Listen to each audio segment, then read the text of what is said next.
सेना ने कार्रवाई करी है। ऑपरेशन सिंदूर अभी चल रहा है, लेकिन हम लोग चाहते हैं कि भविष्य में इस प्रकार की घटना को अंजाम देने वाली जो ताकतें हैं वो हमेशा हमेशा के लिए समाप्त हों। और सरकार को पूरा समर्थन सब लोगों ने दिया और शायद पहली बार 140 करोड़ लोगों ने जिस भावना के साथ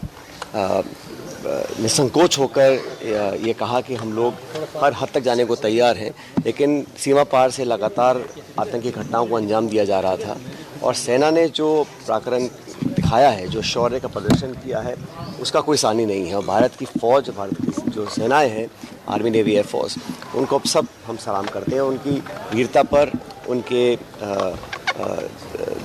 जो टेक्नोलॉजी और मैं समझता हूँ हम सबको बड़ा फ़ख्र है। अब आने वाले समय में, क्योंकि फ़िलहाल सीज़ फायर किया गया है और आने वाले समय में ऐसी एश्योरेंसेस शायद मिलनी चाहिए थी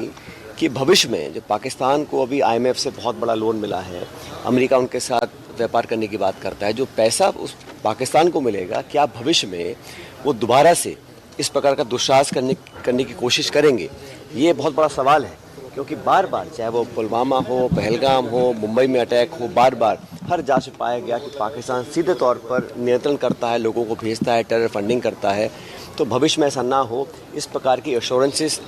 मिली है कि नहीं, इस बात की जानकारी सरकार को देनी चाहिए, पहला। दूसरा,